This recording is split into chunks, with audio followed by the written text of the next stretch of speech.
Good morning, good afternoon, and good evening to all of you joining us from around the world on our annual series on the Kingdom of Bahrain. My name is Aida Araisi, and I'm the CEO of the Bilateral Chamber, and I'm so very pleased this particular day to once again be focusing on Bahrain and on all that it offers to U.S. companies, not only in Bahrain, but the region. I do want to just briefly thank our partners and welcome the members of the AmCham of Bahrain. Any of those members that are joining, I want to welcome you. And I'm very pleased to be collaborating with Bahrain's Economic Development Board. We've worked with them over the years, and they really are the voice of Bahrain in every way. Today, my job is easy. I'd like to introduce you to the moderator. She and her team have convened an excellent array of speakers, excellencies, and so it's going to be a very wonderful, a very insightful discussion, and there will be a great Q&A session. I encourage you all, as you're listening to the speakers, to please submit your questions if you haven't done so in advance. It'll make for a robust discussion. So let me very briefly introduce you to Buthaina Amin, who is our moderator. Buthaina is the Executive Director of Bahrain EDB. She is also a qualified UK attorney with over 13 years of practice in large-scale infrastructure and energy projects. She has held numerous roles at EDB over the years, including head of the international offices. She led the strategy in attracting FDI into the kingdom and focused on enabling existing investors further growth and expansion in the region and beyond. So without any more delay, I'm very pleased to introduce to you Buthaina. Buthaina, thank you. Thank you very much, Ida, for those welcome remarks. And I'd like to echo them as well. Good morning, good afternoon, and good evening for all of our audiences that have joined us across the US and in Bahrain as well. The Bilateral Chamber and the Bahrain Economic Development Board are very pleased to see you all. As Ms. Ida mentioned, my name is Buthaina Amin. I'm an Executive Director of Bahrain EDB, and I'll be the moderator for today's session, which will be focusing on Bahrain's economic recovery plan, its diversification efforts, and the regulatory framework that underpins economic development for the kingdom. The speakers will be showcasing Bahrain's innovative platform and proven regulatory system, which has evolved over decades of trade, that gives certainty to businesses looking for international growth and expansion. And really ideally how we at the EDB can be your partners of choice for you, or with respect to others, your clients' growth journey. Before diving in, I would like to take a very few short minutes to welcome our distinguished speakers, His Excellency, the Ambassador Shaikh Abdulla bin Rashed Al Khalifa, the Bahraini Ambassador to the United States, His Excellency Stephen Bondy, the U.S. Ambassador to Bahrain, His Excellency Khalid Humaidan, the Chief Executive of the Bahrain Economic Development Board, Mr. Osama Alalawi, Assistant Undersecretary for Competitiveness and Economic Indicators at the Ministry of Finance and National Economy, Mr. James Filpi, Senior Attorney at the Commercial Law Development Program, and finally, Mr. Nibras, Taleb, the Assistant Undersecretary of Commercial Registration and Companies at the Ministry of Industry and Commerce. Without further ado, Your Excellency, Ambassador Shaikh Abdullah, if you could kindly begin. Thank you. Thank you very much for that kind introduction. Ladies and gentlemen, good morning for those joining us from the US, good afternoon for those around the world, and good evening maybe. It's truly a pleasure to share a couple of words here at this very important gathering. Let me start by thanking, and in no particular order, the CLDP, our friends at the Bilateral Chamber of Commerce, the American Chamber of Commerce, and obviously the Bahrain Economic Development Board for bringing us here today.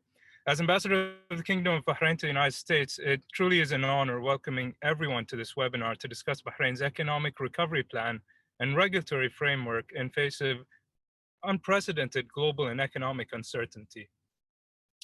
From where we stand in DC, the Bahraini U.S. commercial relationship is so robust and enhanced by many different factors, including the free trade agreement.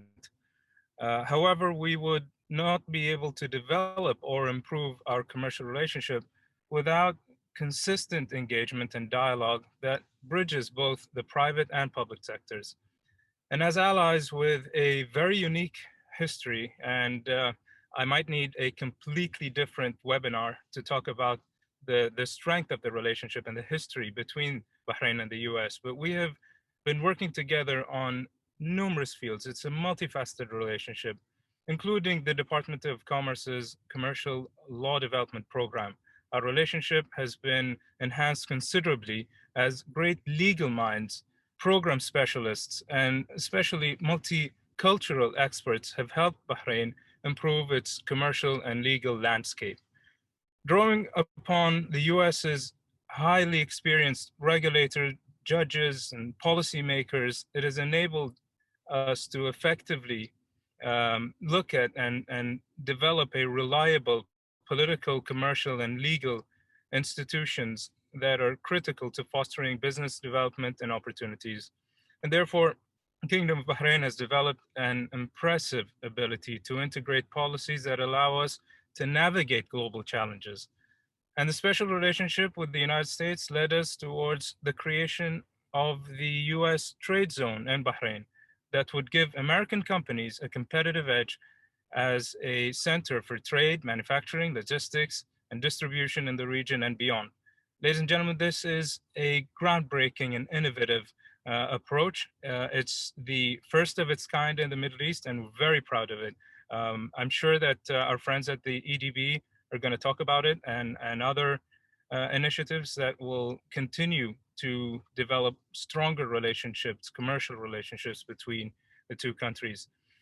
And at the start of the pandemic, for example, Bahrain implemented a policy response that successfully mitigated both the health and economic impact of COVID. We had a very strong vaccination drive when compared to global standards, and we reopened our economy by providing relief to the private and banking sectors to contain job and private sector losses. With the ability to integrate such a forward-looking policy, our commercial and legal norms have become a reflection of the government of Bahrain's quick adaptations. This is entirely due to the leadership in Bahrain, His Majesty the King and His Royal Highness the Crown Prince, that got really ahead of it very early on. Bahrain has also become quite nimble and rapidly adaptive. The Fiscal Balance Program is on track.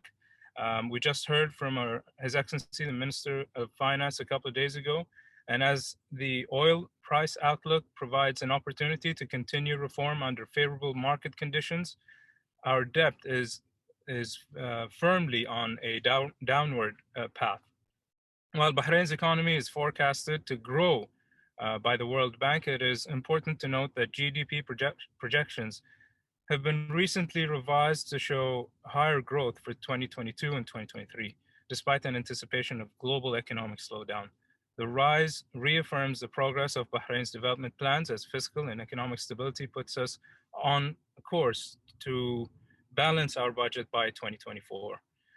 As I close, I want to stress that the foundation of Bahrain's recovery was built on the government's swiftness and agility to implement common sense policies that tackled both health and economic concerns before it ever spiraled out of control.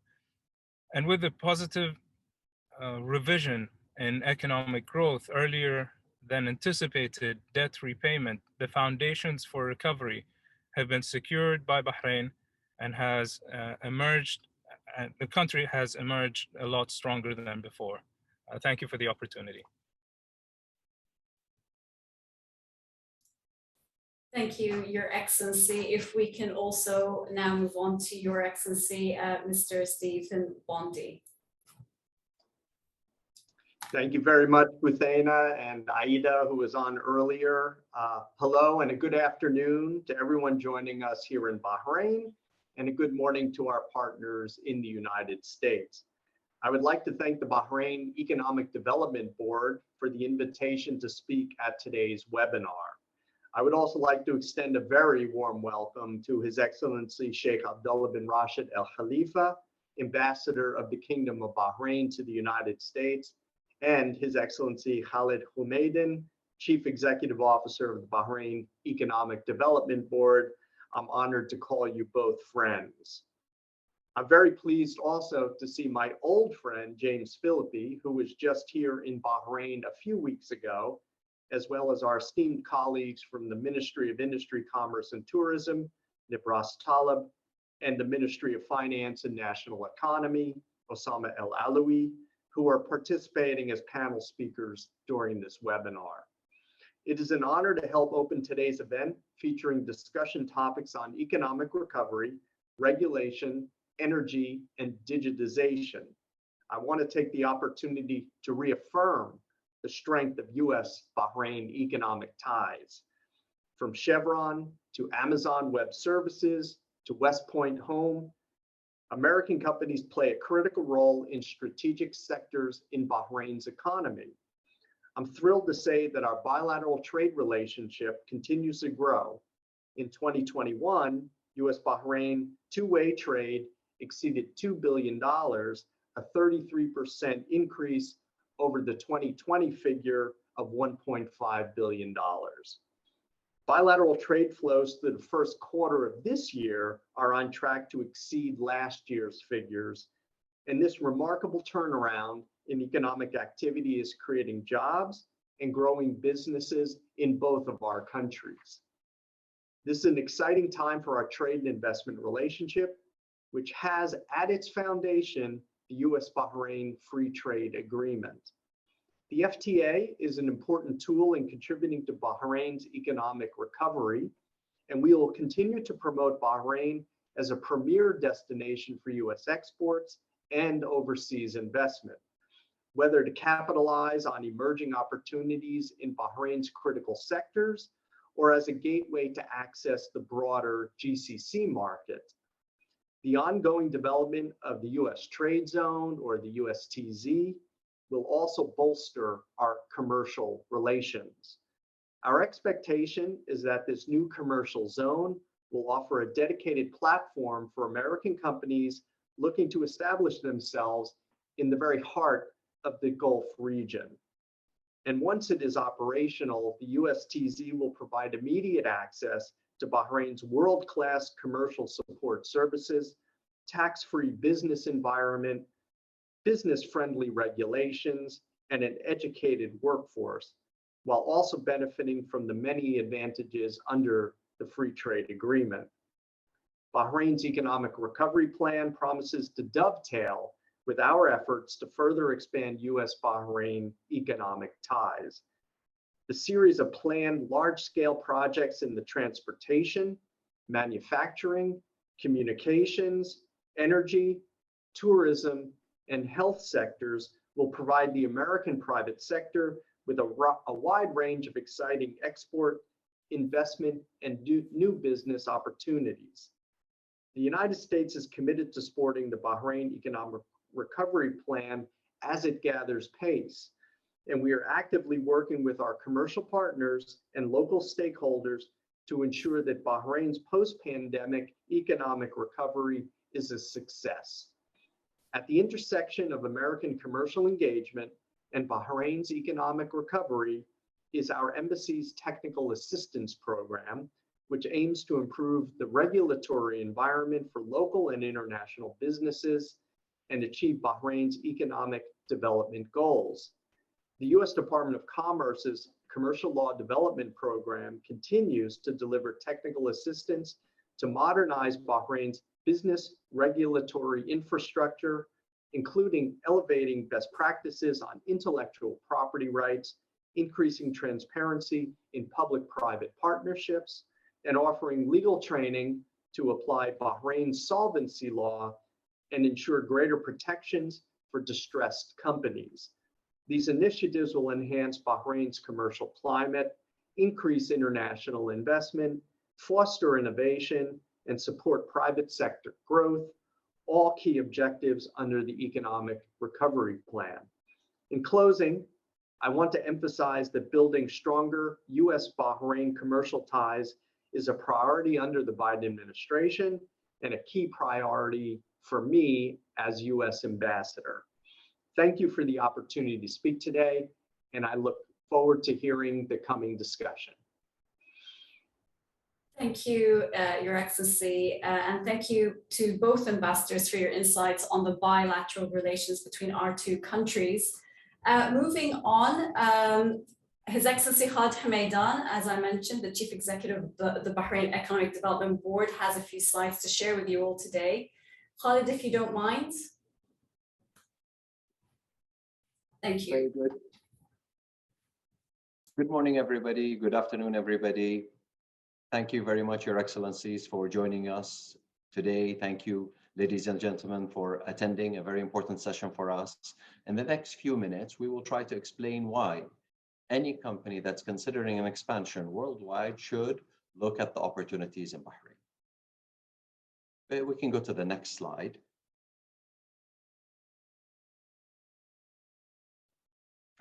This is an important slide. This is a slide that we show our latest journey when it comes to economic diversification. 20 years ago, oil represented over 40% of our GDP. Today, oil is less than 20%, and we did that by growing other sectors. Another indicator that we constantly look at is FDI stock. How attractive is Bahrain to FDI? FDI stock relative to the size of our economy, relative to the size of our GDP, the ratio in Bahrain is 91%. Obviously, that compares favorably with other regional countries and to the world average. Another point that I'd like to highlight that has been referred to by their excellencies is this year, in 2022, Bahrain is expected to grow the non-oil sector by 5%. That is a significant pace, and it is significantly higher than the global expected rate of economic growth. And this is something that we've done with our plans. We expect to continue to develop that, and we think that the pace of non-oil sector development in the GCC in Bahrain will continue for the coming years. Next slide, please. We are one of the few countries left that can still say that we offer 0% corporate tax. You put that in combination with low operating costs, a business based in Bahrain is probably more profitable than a business based elsewhere.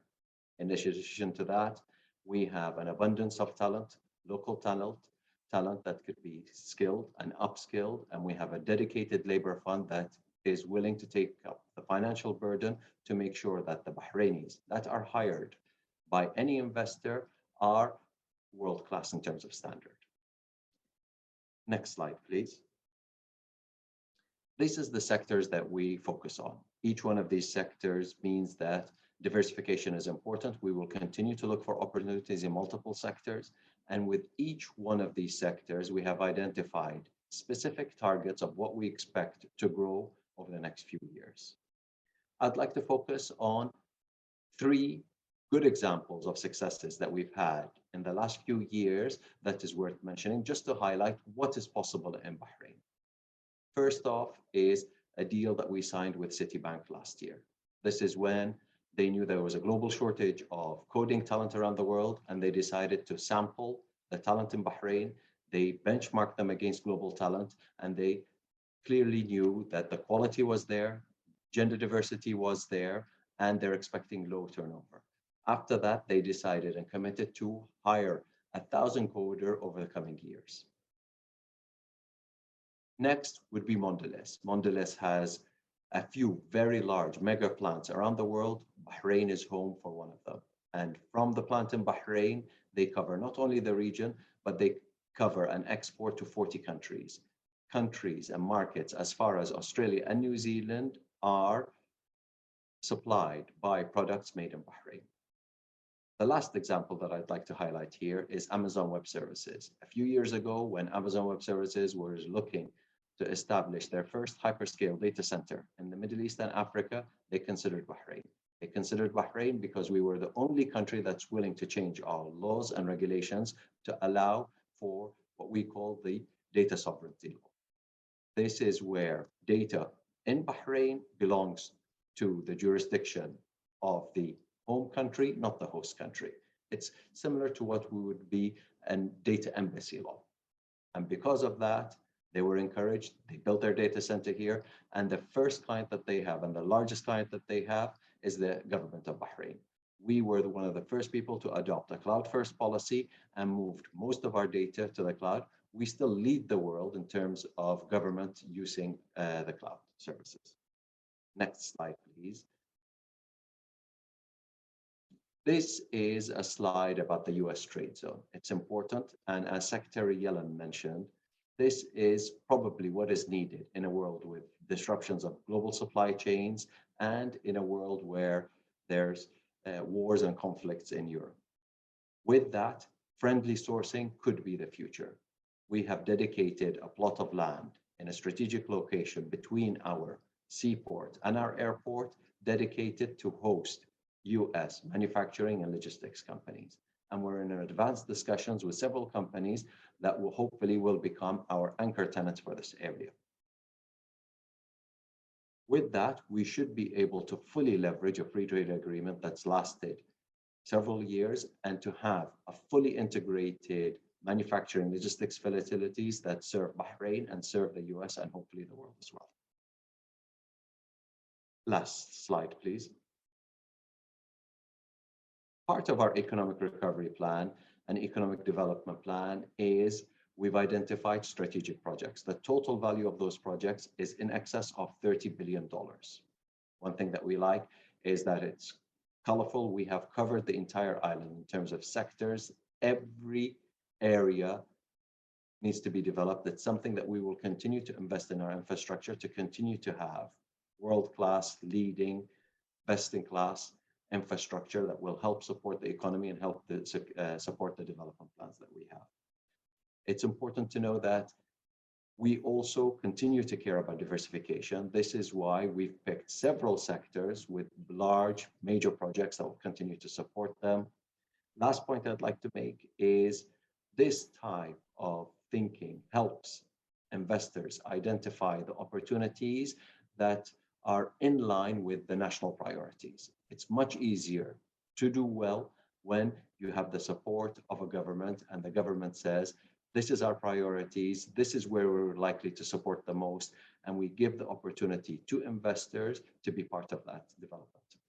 Thank you very much. Thank you, Khalid, for going over the value proposition for Bahrain. A point specific to the audience I'd like to share before we move on to the next speaker is that we are happy to go over any points raised during the presentation. There will be contact details shared at the end of the session should you wish to reach out to us at any time. Moving on to Mr. Osama Alalawi, who will be talking to us about the National Economic Recovery Plan and the different initiatives that are being proposed by the Kingdom of Bahrain. Osama, if you can please. Thank you, Humaydan. Thanks for having me. It's an absolute pleasure. Actually, before I start, I just want to take a minute to reiterate the objectives of the Economic Recovery Plan and then perhaps take you through some of its initiatives. So as you know, the objectives are to create quality jobs, simplify procedures, launch strategic projects, develop strategic sectors, and achieve fiscal sustainability. So with those objectives in mind, and ever since the launch of the plan back in October 2021, actually 16 out of 27 programs have been completed and launched. And we have seen that positively impacting our economic indicators across trade, POS, real estate transactions, just to name a few. So the key takeaway here would be that the economic recovery momentum is continuous, especially in the non-oil sectors. So maybe now I can shed some light on a couple of initiatives that were recently completed, just to give you a bit of a flavor of what are we trying to achieve. The first one would be launching the Government Land Investment Platform. It's a platform that aims to optimize the use of government lands. So far, 17 lands have been listed with different investment purposes, of course, covering commercial, educational, entertainment purposes. The second one would be probably launching the Urban Planning Services Portal. The goal here is to automate approximately 39 services and digitally transform those services to better serve stakeholders. So phase one, automated 6 services related to subdivisions, merging and zoning, etc. So really, the work is underway to deliver the remaining initiatives with extra exciting projects down the pipeline, like the new Bahrain International Exhibition and Convention Center, in addition to other hotels, resorts, among others, just like the ones that His Excellency Khalid Humaidan just touched upon as part of the $30 billion package.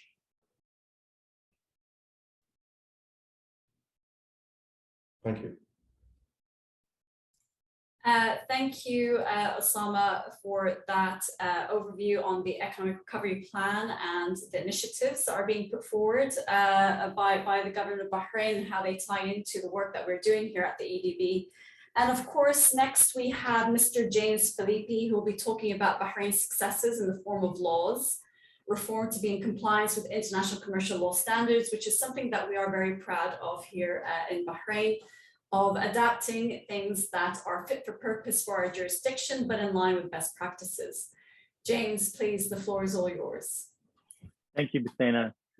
My name is James Filpi, and I am a senior attorney with the U.S. Department of Commerce Commercial Law Development Program. The Commercial Law Development Program works with countries all over the world to improve their legal environment for doing business. And I have had the pleasure over the last approximately 20 years working with Bahrain to modernize its commercial code so that it will be favorable to international investment and international business transactions. What I'm going to tell you today, with a few examples and a list of current laws that have been developed over the last 20 years in Bahrain, is that Bahrain has the most progressive commercial laws in the GCC. And many of those laws, particularly in e-commerce, are very progressive for anywhere in the world. So just to reiterate, my office works with countries all over the world to develop their commercial laws so that they are effective at assisting business, facilitating business around the world. I have been working with Bahrain for the last 20 years, and I can assure you that Bahrain's commercial laws are the most progressive in the GCC and very progressive even as compared to international standards in the world. So what I'd like to walk through just for a few moments is the laws that have been modernized in Bahrain to be in compliance with international commercial law standards. Now, beginning at the turn of the 21st century, the U.S. Bahrain FTA, it was extremely important. The U.S. does not have an FTA with every country in the world, and it is a particularly high standard to meet. And I can say that Bahrain met those standards very much so, and I think we are benefiting greatly, both countries, for the FTA. One very important thing for U.S. companies is that the FTA eliminates tariffs on U.S. goods and provides equal treatment of U.S. companies as Bahraini companies. Therefore, if you want to do business in the GCC, you can incorporate in Bahrain as if you were incorporating anywhere in the U.S. And you have full rights over your property and your intellectual property, in particular in Bahrain. And the regulation that the Bahrainis are working on in terms of trade, et cetera, continues to this day to adapt to international commercial law standards. And I'll talk about that in just a minute. Then moving on in the early 2000s, Bahrain adopted an e-commerce law. It was basically several years after the U.S. had adopted some of the first e-commerce and what we call e-signature laws. Bahrain quickly adapted and drafted an e-commerce law for Bahrain that very much is very similar to the international commercial law standard. Moving forward, the corporate governance code, I think it was approximately 2010, was revamped in Bahrain. The commercial companies law was also revamped twice in the last 20 years to adapt to international commercial law principles. And just a few weeks ago, I was working with my dear friend Jamil Alalawi at the Economic Development Board on the most recent amendments to the Commercial Companies Law. Then moving forward, you have the Bahrain Chamber for Dispute Resolution was established, which is significant for U.S. companies. You have a very effective alternative dispute resolution mechanism in Bahrain. And for Bahrainis, you can have that alternative dispute resolution, whether it be mediation or arbitration, right there in Bahrain. You don't have to go to Dubai. You don't have to go to New York. And I've spoken to many U.S. companies that are very pleased with BCDR's effectiveness. Then moving forward, in the circa around 2018, there was a slew of e-commerce laws that I think are very important. First of all, the Cloud Computing Services to Foreign Parties Law. That is a law that addresses data localization, which is a very much concern to U.S. companies. And that law allows the foreign company, the U.S. company, to maintain its data and control it as they wish, and you don't have to localize that data. That is probably the most progressive e-commerce law in the world. And Bahrain is the first to adopt such a cloud computing services law. And I think with the arrival of AWS, it's just proof that Bahrain can adapt and attract US companies. The Electronic Communications and Transactions Law and the Electronic Transferable Records Law were also passed circa 2018. Also around that time, very important to foreign investors, is the insolvency law. I worked on the insolvency law for over a decade. I can assure you that the Bahrain insolvency law is compliant with international commercial law standards. Secured lending law, which regulates borrowing that is significant for companies, and particularly for struggling companies if they go through the insolvency process. The procurement regulations were probably some of the most recent in 2022, and this allows for U.S. companies to bid on government tenders without the registration requirement unless the tender is won. That regulation is in the works now. It has not been adopted as of yet, but I think that it will be a welcome addition to Bahrain's laws. So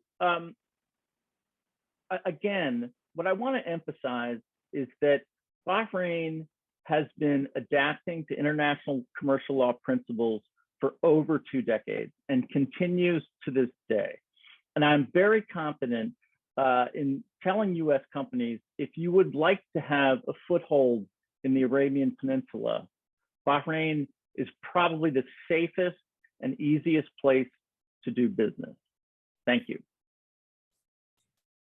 Thank you so much, James, for sharing with us your legal perspectives and how Bahrain's legal system and regulatory framework can help support businesses in the US looking to grow and expand abroad. Before we move on to our final speaker, if I can ask members of the audience to raise any questions that you would like to have the panel of speakers answer, if you can share them in the chat. And we'll try, and like I said earlier on, either answer them during this session or as soon as possible following the webinar. Finally, Nibras, I believe you have some slides to share with our audience. If you can please provide everyone with the processes and procedures covering commercial registration and the Sigilat portal. And if I can see your presentation is up on the screen now, whenever you're ready, if you can please get started. Thank you.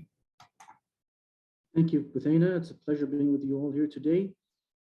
In the first slide that was shared earlier on, there was an illustrative model that said business friendly. And I hope in the coming few minutes, I'll be able to just demonstrate to you that it's not just a model, but it's actually, in reality, it is true. Bahrain is truly business friendly. Now, what you see here in front of you is a keyword. and that's called sijillat, which basically in Arabic means registrations, referring to the commercial registrations. And sijillat refers to our one-stop integrated, fully integrated electronic system, which is basically the first portal that you'll be interacting with to set up a business in Bahrain. However, I'd like to think that sijillat is not only about an electronic system, it is actually a more of a holistic system that includes upgrades and amendments to our laws, the policies, the criteria that we set up, and the level of liberalization. I'll be focusing in this slide on three major things. Number one is the convenient policies and regulations that we have set in place, and we kickstarted that mainly in 2015 when we have issued a new commercial registrations law. It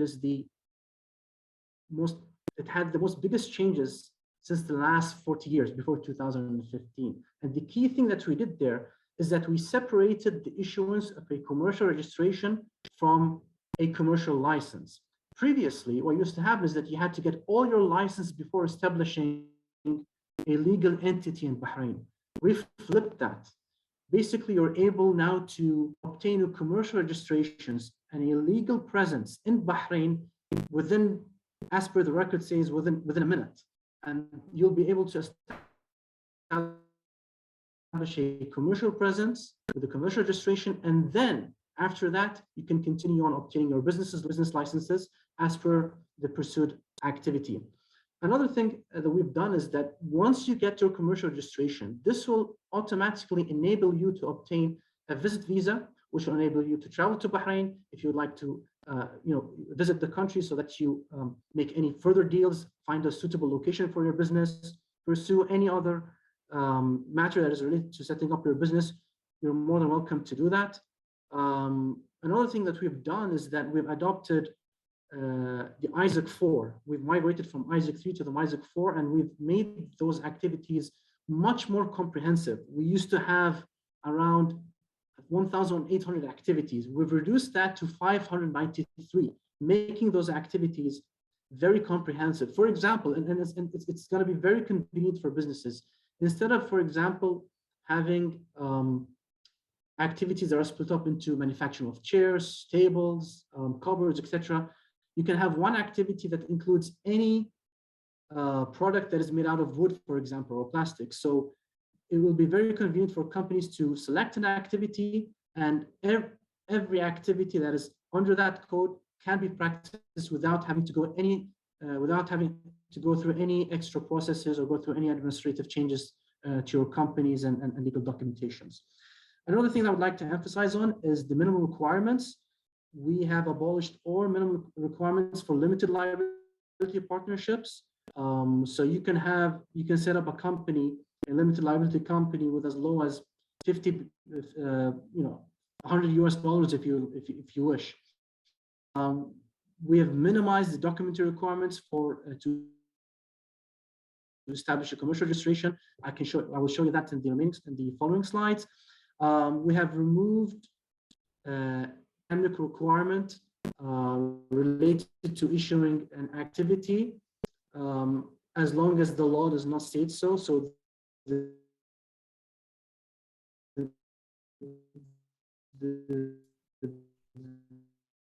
Unfortunately, Nibras, I believe your connection is slightly requirements related to issuing a commercial registrations related to the academic requirement. Because of the U.S. and Bahrain free trade agreement, the percentage of liberalization is actually more than what I'm showing here. But generally speaking, when we talk about foreign ownership, 97% of activities are liberalized. 64% of activities allow 100% foreign ownership. And again, for US-based companies, it's actually even more than that. But even where there are restrictions, we also have some mechanisms and criteria in place that would also allow you to own that 100% and practice that activity in Bahrain. If we can go to the next slide, please. It's going to get a little bit technical here, but I'll try to be as coherent as possible. As I've mentioned, there are two phases to setting up a company in Bahrain. There is the phase which involves obtaining a commercial registration, And the next part, which will be in the next slide, we're going to cover obtaining a commercial license to practice. It may seem as there are many requirements, but in fact, if you dig deep into it, not all of this is applicable to every type of company. And besides, the section where it mentions data to be entered, we try to be as transparent as possible, just that there is nothing hidden. Whatever you see here is actually the only thing that is required. And most of it is supported by a system. There'll be like drop-down boxes, tick boxes. They'll make it very easy for you to apply to the system. The first thing to mention is that any foreign company that wants to apply through the Sijilat.ph system, which is a commercial registration portal, they have to engage what we call a professional body, which is basically legal firms or licensed firms in Bahrain that know the processes in and out, who are acknowledged by us to be an entity that knows the processes. So once you engage them, they'll be actually doing this on behalf of you to make it very easy for you to apply. So if you look at the data to be entered, it's straightforward information, nothing too technical. The documents to be uploaded, it depends if the applicant is an individual or a company. And again, most of these documents, it is optional to upload it at this stage. You can upload it later on, so it can make your application process much smoother and easier. If you see the circles in red, these are the required if the company is going to set up in Bahrain. This is only for individuals. And yes, it says 7 working days, but usually it takes a lesser time. So really the only step that there's, let's say, a review for the documentation is step number. We would just verify. Unfortunately, I believe our speaker is having some technical difficulties, but I do believe that he has come to the end of his session as well. We are happy to go and jump into the Q&A segment of the webinar. We do have a bit of time before the end of the session, which is another 15 minutes. Nibras, once he is able to rejoin the session, we'll make sure that we ask him some of the questions that have been raised in the chats as well, and if he has the opportunity to finish those few points that he would have wanted to share in line with his presentation. So starting off with one of the first questions to Osama, please, if I can ask you the first questions. We heard you speak about some of the notable initiatives and projects that are currently being developed since the announcement of the Economic Recovery Plan in October last year. But could you talk more to the audience about what the most important considerations that were taken into account in the development of these programs for the Economic Recovery Plan? And if, as a follow-on, please, if you can, please provide an example of this to our audience in the context of one of the sector strategies. Absolutely, Buthaina. All right, so if we take a deeper look at the Economic Recovery Plan, you will notice that there is a cross-cutting theme across all programs, a common denominator, if you will. Here I'm referring to developing legislations, given its significance in driving this plan. So what we've done, even way before the Economic Recovery Plan was launched, was set up a mechanism to accelerate and fast-track the development of high-impact legislations, if you will, in line with industry feedback and international best practices. So this process, what we've done is that we governed it by a dedicated committee chaired by His Excellency, the Minister of Finance and National Economy, is tasked with looking into concepts that will lead to modernizing the legislative framework. So since the inception of this committee, almost a year ago, the committee managed to achieve in a very short period of time 16 priority legislations. And as I mentioned, private sector engagement was key to us, with over 14 industry roundtables being carried out through the EDB, the Economic Development Board. This resulted in the issuance of a number of key legislations, including the issuance of the External Auditors Law, There's been some limited amendments to the commercial companies law as well, amending the engineering professions law, liberalizing ownership of commercial activities, and so on and so forth. So currently, this committee has a pipeline of over 100 pieces of legislations that are viewed to have a significant impact on the economic competitiveness of the Kingdom of Bahrain. So, and also I wanted to mention that we have a dedicated competitiveness enhancement team housed within the Ministry of Finance and National Economy that actively talks to international organizations.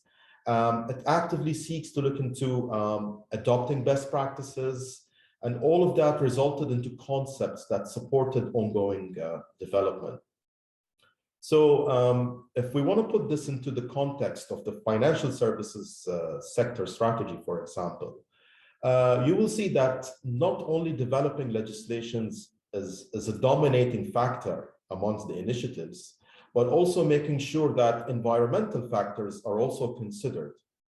So that being said, with Bahrain's goal towards achieving net zero by 2060, we at the Ministry of Finance and National Economy have also took some steps to ensure that we deploy the right mechanisms to achieve environmental goals as well. So we've recently joined the Coalition of Finance Ministers for Climate Action. So if I want to refer back to the financial services sector strategy, we will see that setting a green finance regulatory framework is an important one to underscore, an important one to pursue actively. Thank you. Thank you so much, Osama. It's very nice to hear the strong considerations that have been given to sustainability. It certainly is on a lot of international companies' agendas across all sectors. So I'm sure our audience will be very happy to hear the considerations that were being given in development of the economic recovery plan spanning across all those different sectors. I'll be moving on to James, please, if I can ask you the next question. And I'm sure, as you've mentioned earlier as well, Bahrain has always been known for its forward-looking regulations. And of course, we at the UDB believe it is one of our greatest competitive advantages used to attract investment into the kingdom. And to keep up with the digitization, what can you share with us are some of the laws and regulations that you believe countries will develop or implement in the next couple of years?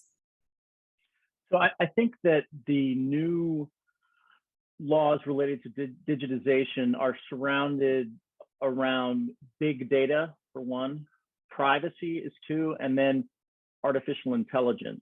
In the first one, in big data, the Bahrain cloud computing law is very progressive. So I think that Bahrain leads the world, and I think you'll see a battle of data localization question around the world. Privacy, I think there'll probably be more nuances with privacy as it relates to who can access the information. And then finally, artificial intelligence. I think that the whole world is just starting to grapple with the concept of, who's liable if a car that is self-operating gets into a car accident? Is it the car owner? Is it whoever designed the artificial intelligence? These types of issues, I think, will be the forefront of commercial law related to digitization. Thank you, James. I think there is a lot of incredibly interesting new laws that are being discussed across the world at the moment. I recall that a few years back, there was a big incentive and a big drive in Bahrain to ensure that we had best practices when it came to data protection, which is why a new data protection law was introduced as well, ensuring that anybody that comes to Bahrain is comfortable with the data that's being actually gathered by companies here and what people can actually do with that data as data was seen as the new oil. Of course, also cloud computing, cloud first policies and all the rest are all factor into this discussion. How is, with cloud computing being a big part of Bahrain's digitization efforts, how can entities processing large data benefit from Bahrain's data jurisdiction law, the cloud computing law that was discussed earlier on? So just to be clear, the Bahrain cloud computing law allows a company to maintain and control its data as a foreign investor. So it's important to note that with the Bahrain cloud computing law, data localization is not required. There are other countries around the world and even in the GCC that are legislating the opposite because they want control over the data. And what Bahrain has done, as it's done in many areas in the past, it's opened up its doors, liberalized its laws, and said that data localization is not required and that the foreign investor can maintain and control its data.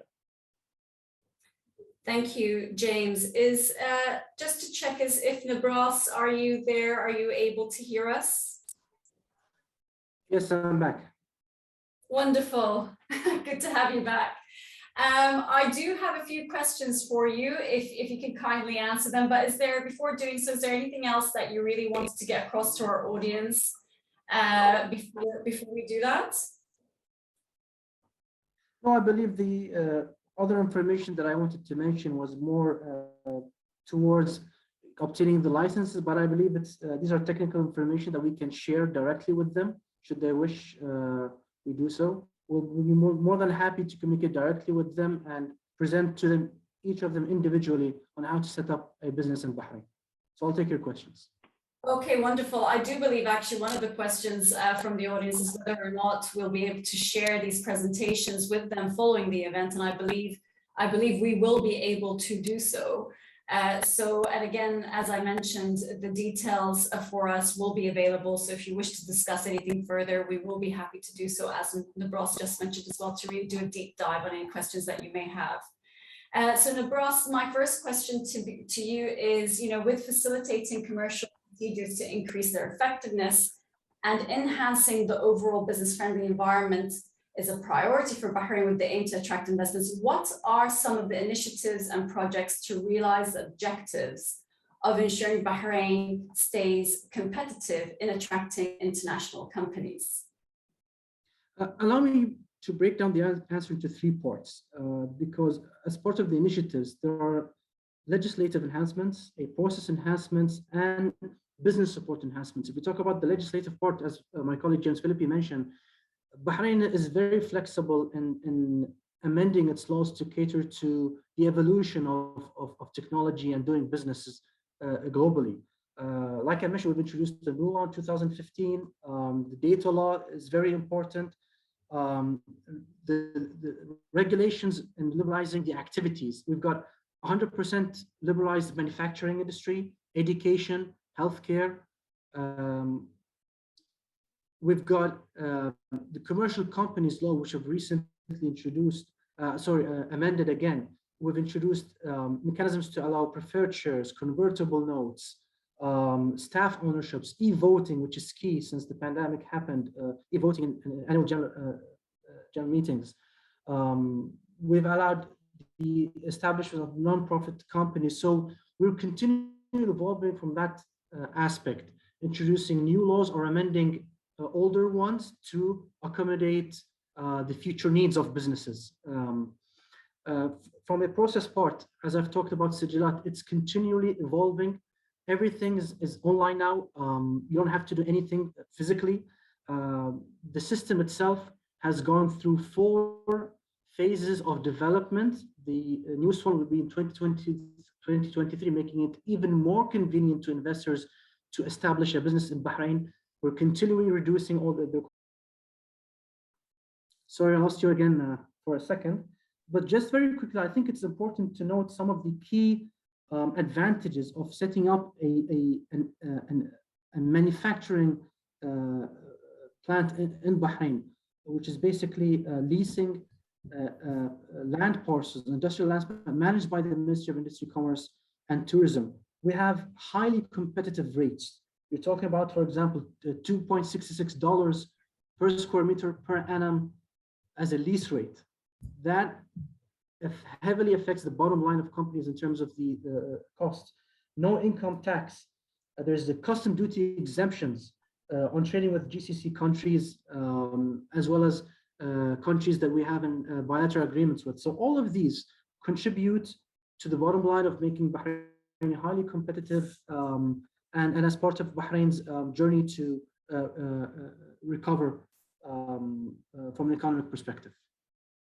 Thank you so much, Nibras. And my final question to you that we can squeeze in right before the end of this session is, in terms of the company setting up process in Bahrain, what do you believe are some of the best advantages that international companies should capitalize on? Okay, so if you set up in any country in the GCC, the common denominator is that you have access to other GCC countries and the Arab nations. But a key factor is, as stated by His Excellency Khalid Humaidan, is the relatively lower cost of operations, and number two, the lower cost of living. If you look at several surveys, even recently published, and I can name a few, such as the HSBC survey or the International Expat Insider Survey, they all rank Bahrain very highly in terms of the quality of expat living. And a key factor of that as well is related to the low cost of living, which I'm sure would whether directly or indirectly contribute to the bottom line of the company. Operational cost saving, a recent study by, I think a study in 2019 by KPMG shows that the cost of operating a company in Bahrain is 43% less than neighboring countries. All of that, at the end of the day, contributes to the bottom line. That, in addition to the various government support schemes, and I've mentioned a few in my answer to the previous question, all would make Bahrain, let's say, very business friendly. Thank you so much, Nibras, for that and doing it so concisely. We have finished bang on time. I will just finish off the answer to the question of Team Bahrain and what that means to everyone, just to round up the presentation, the webinar today. Team Bahrain is something that we're very proud of here in Bahrain. It's something that signifies our ethos as a country, as a kingdom, where everyone in government, everyone, all the players, all the stakeholders are partners in trying to make Bahrain the ideal destinations for investors that are looking to grow and expand their businesses. We work together and hand in hand in any conversation that you would like to have. So on that note, if we could share with you our final slide, which has our details.